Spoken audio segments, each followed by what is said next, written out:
Pero déjeme, del tema de la bancarrota y de esta declaración que a veces da la sensación de que es como perder muchísimo tiempo en un infiernillo, porque finalmente, si tú ves la declaración de Andrés Manuel, efectivamente usa esa palabra técnica y después hace una descripción de lo que está entendiendo y simplemente está hablando de una crisis. Yo quisiera más bien decir qué es lo que veo en este enfrentamiento de la bancarrota. Primero, creo que hay una tensión en el equipo de Andrés Manuel López Obrador que es inevitable porque hay limitaciones. Y es inevitable, están apareciendo esas limitaciones, es el presupuesto, etcétera, etcétera. Y yo imagino que también hay una tensión interna en el propio Andrés Manuel de descubrir qué tanto puede, qué tanto no puede. Me parece que hay una tensión. Segundo, Andrés Manuel no puede olvidar, a pesar de lo deprimida que está la oposición, que hay una disputa política y que siempre la va a seguir habiendo y que lo que él diga se va a entender también no solo por sus simpatizantes y por la prensa, sino por quienes no lo quieren nada bien y quieren recuperar espacios políticos y que van a aprovechar el uso no pulcro y preciso de sus palabras, que es lo lógico que pasa en una democracia. Si tú dices una palabra que tiene una explicación técnica o que tiene un contenido técnico, yo no creo que los mercados se van a confundir porque conocen los datos. Pero lo que está ocurriendo es que le estás regalando a quienes no piensan como tú un ejemplo de, mírenlo, es un ignorante. Y entonces salen efectivamente esas personas, que es evidente en una democracia que piensan distinto y dicen, usa mal la palabra, quién sabe qué está queriendo decir, y además les da un gusto enorme también decir y no va a poder cumplir. Y lo que me preocupa es el tercer momento, que es Andrés Manuel tiene la mecha corta. En lugar de oír eso y decir, no, déjalo pasar. No, ayer el estallido. O agarrar y decir, a ver, el país está mal, pues hombre, está tenemos mal, muchos pobres, claro. tenemos mucha inseguridad. ¿No? Desde luego que no estamos en quiebra financiera. Tenemos, Pues sí lo dijo. Sí, Ayer no, lo no, dijo, pero además de muchas otras cosas, pero, sí, pero acto seguido pero es el tono, porque descalifica al que piensa diferente. O sea, creo que sí revela una crítica. Sí, Andrés Manuel, en este contexto de pues una palabra mal usada, el aprovechamiento político de quienes no piensan como él, remuestra una mecha corta y a mí me parecería que el mensaje al presidente electo es decir, la disputa política continúa, no hay, el terciopelo no significa que hayan desaparecido las posiciones políticas y el presidente no puede reaccionar inmediatamente con el tema de yo voy a cumplir, les están diciendo que no voy a cumplir y en realidad es una prensa, yo qué sé, la prensa obviamente va a decir esas cosas y sus adversarios también. Me quedaría con que ojalá no nos perdamos en estas cosas. Él no es un economista, ni tiene por qué serlo, ni ningún presidente tiene por qué ser un economista, ni tener un uso preciso de las palabras, porque los mercados no se van a confundir, saben qué está pasando en el país. Lo que me parece interesante es Andrés Manuel tiene que saber que va a haber una opinión distinta, que lo van a criticar y que no debe ser una reacción tan fácil de sacarlo de sus casillas, de acabar en el camaján, acabar en qué otra cosa, en el fifí, en la descalificación. Va a pasar miles de veces. Raimundo. Bueno, esta gira de agradecimiento hay que tenerlo muy claro. Es su segunda campaña presidencial. Alguien que le diga, por favor, que ya ganó la elección, que ya no necesita hacer una segunda campaña presidencial porque vamos a tener una tercera campaña para el próximo año. Más bien, Raimundo, acostúmbrate. Ahora, va a ser su estilo. Pero ¿por qué es importante esto? Porque, bueno, no ha agradecido nada.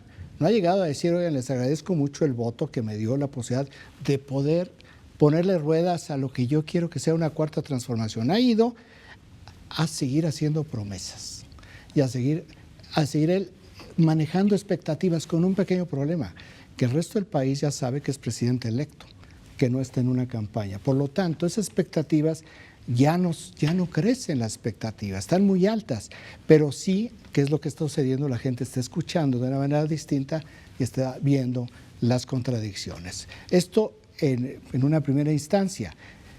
La otra es que tuvo una reunión evidentemente tuvo una reunión la semana pasada con su equipo económico y finalmente entendió que el dinero no va a alcanzar para todo lo que quiere hacer, en el tiempo que lo quiere hacer, no va a alcanzar. ¿Y qué es lo que hace la mecha corta?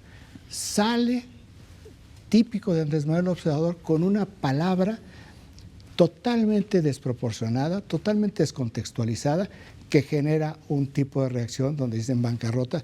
¿Cómo bancarrota? El crecimiento es mediocre, podemos estar mal, hay desigualdad, hay muchas deficiencias, pero no estamos en bancarrota. Bancarrota, tú ya lo mencionaste, los años de la bancarrota cuando no había nada. Aquí se crece fatal, Además, una semana antes había dicho que recibía un país en crisis económica. 1.49% en los últimos 30 años, es decir, sigue creciendo muy mal, pero sigue creciendo.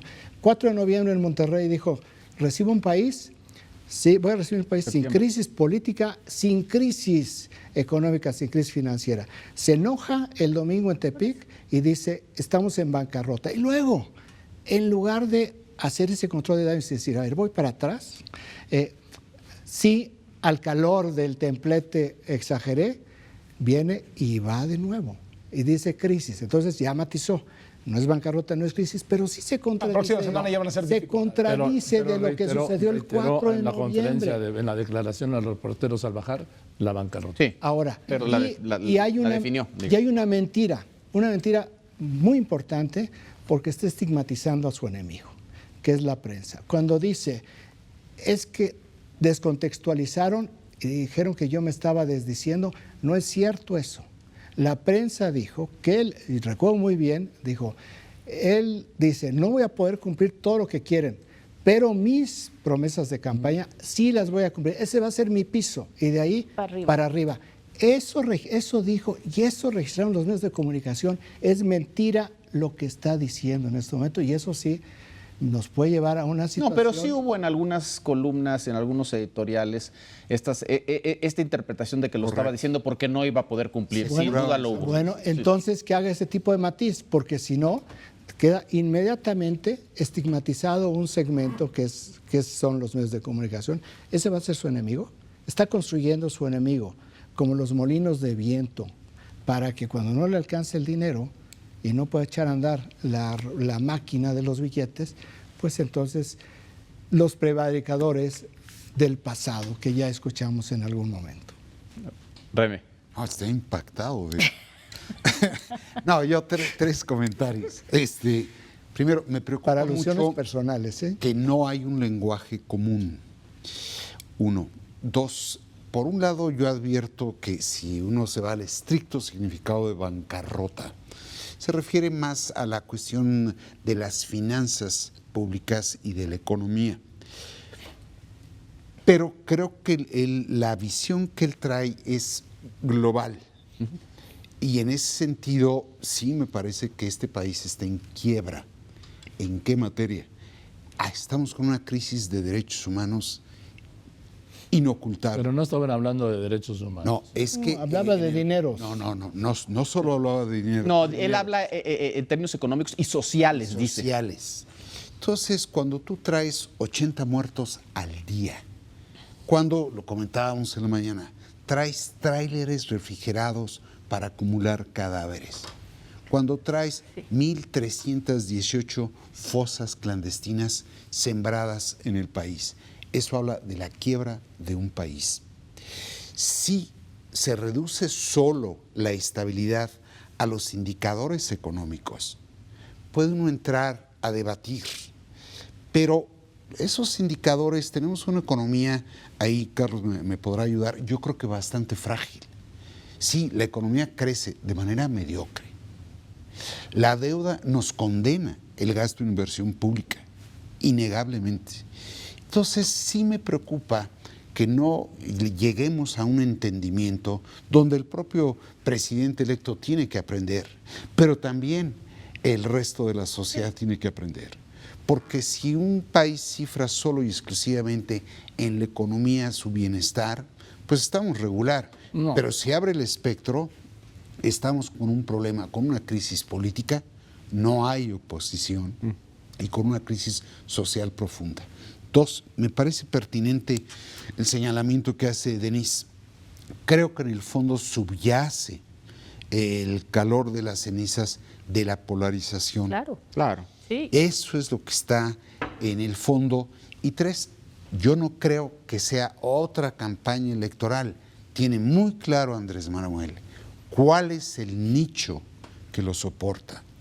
Y en ese sentido, sí, yo creo que vamos a ver un gobierno quizás itinerante, porque sabe que tiene que estar dirigiéndose a esa base social, porque de ahí deriva su fortaleza. Entonces, sí creo que a veces la prensa, cualquiera que ésta sea, para no entrar a calificarla, vamos a estar en un apuro. vamos a estar en un apuro porque no hemos encontrado el lenguaje que nos dé entendimiento a todos y por consecuencia los acuerdos van a ser muy difíciles. Pero es que no puede haber un lenguaje que nos dé entendimiento a todos cuando lo que no hay es entendimiento entre todos. No. Tú no puedes- Puede haber diferencias, Sí. pero partimos de un lenguaje común. Pero si no hay... Aquí, cuando estuvo con nosotros, nos habló de la pedagogía política que él practicaba, Sí. cómo simplificaba conceptos para utilizar palabras. Es verdad. Las parábolas. Con gorgojo. Las parábolas. Sí, nada más que si yo te hablo del precio de garantía del grano, no es lo mismo que si te digo ese frijol tiene gorgojo. Entonces, ahí es donde creo que ojalá sepamos tender puentes entre nosotros. A ver, y finalmente, Pues mira, yo acabo de tener una mesa con encuestadores y me daban los datos de cómo las expectativas están en el cielo. O sea, realmente los mexicanos creen que a partir del 1 de diciembre viene algo igual que lo que discutimos la semana pasada, muy grandote, va a haber un cambio enorme. Yo leí las declaraciones de López Obrador en Tepic, Nayarit, y creo que lo que está tratando de hacer en ese momento López Obrador es bajar las expectativas.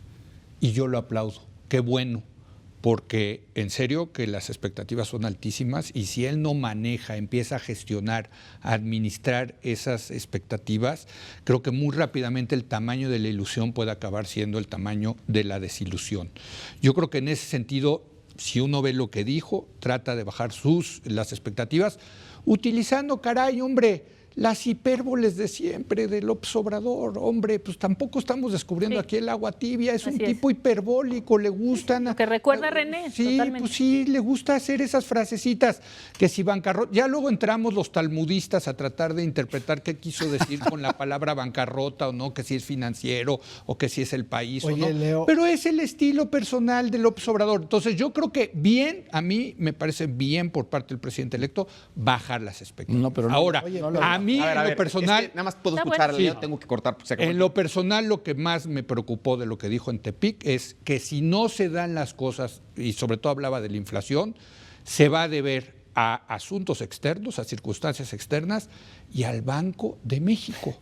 Aquí sí yo es cuando empiezo a decir, caray, este es el López Obrador que a mí no me gusta, porque cuando no le salen las cosas, lo que hace es apunta su Todavía dedo no- flamígero. todavía no le han salido. No, Sí, por la- eso, habló pero de una crisis a ver, caray, pues económica. ¿por qué anda sacando lo del Banco de México? Dice, yo voy a respetar la autonomía del Banco de México, pero si hay inflación, no va a ser por culpa del Dijo, presidente, así y la dijo. política Va a económica ser, falla. Sí. va a ser culpa del Banco de México. No, señor. Bueno. El Banco de México... ¿Quién si lo sabe? de- Pues hay que ver cuando llegue la crisis. El Banco de llega, México, si le Leo, dejas la autonomía... tengo que cortar, tengo que hacer un corte. Ahorita regresamos con otros temas.